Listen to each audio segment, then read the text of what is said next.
Thanks, Doktora. Thank you. Iwanan ko na po sa inyo itong isang kopya ng last will testament ninyo. I better get going, Doktora. And please, listen to your daughter. Seek cancer treatment. Thank you. Sige po.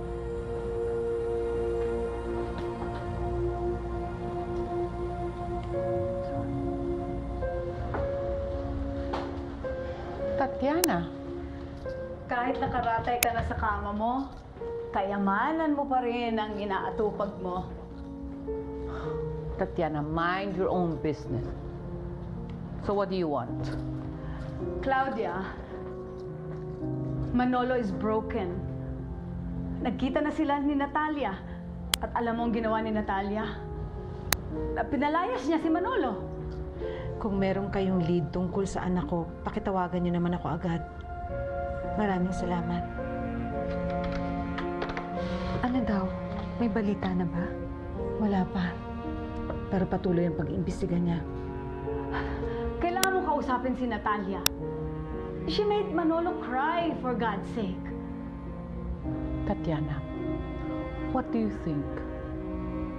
Natalia cried too the first time she met her father. She thought Manolo has been dead for years. Kasalanan mo yon. Kasalanan ni Manolo yun. What did you want me to tell my daughter? That her father was a criminal? Christine, natatakot ako eh. Kinakabahan ako. Kinakabahan ako sa maaaring mangyari sa buhay ni Carl at ng anak namin. Natalia, manalig ka. Huwag ka mawala ng pag-asa. Nararamdaman ko, mabubuo din ang pamilya niyo.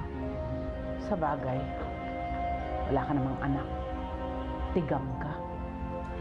You don't know how a mother feels. You don't know how a mother will do anything to protect her daughter. Fine, fine, fine. Huwag mo na akong sermonan. Naaawa lang ako sa kapatid ko. Well, naaawa ako sa anak ko. Hindi na ako maasa mabubuo ang pamilya ko.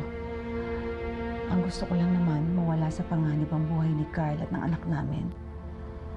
Kahit na hirap na ako. Kahit gabi-gabi, kasama ko, katabi ko, yung taong kinamumuhian ko. Kain na! Good mood ako ngayon, kaya nagluto ako ng sinigang. Walang kasing asim na sinigang, bagay sa mga babaeng katulad natin na hindi pa pinapanawa ng asim. Nasaan si Giselle? Wala pa. Baka kasama ni Stefano.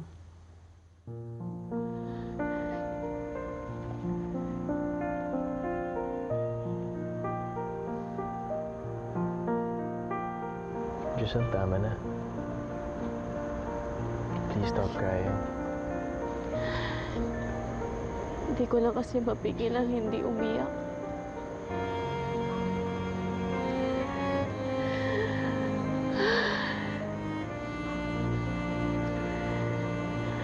Pakiramdam ko,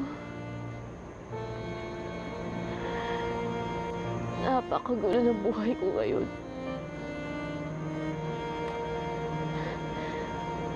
Akala ko, nung nagparetoke ako, magiging maayos ang lahat. Pero parang lumala eh. Si nanay, apektado sa lahat ng nangyayari. Tapos si Calvin, nasigawan ko. Diyos ko, tulungan niyo ko sana ang pamilya namin. Sana ho, magbago na si Daddy. At di na niya saktan si Tita Natalia. Huwag niyo rin hong pabayaan si Giselle. Mahal na mahal ko siya. Kung si Stefano mo ang pipiliin niya. Hangad ko na maging maligaya siya sa piling ng kapatid ko.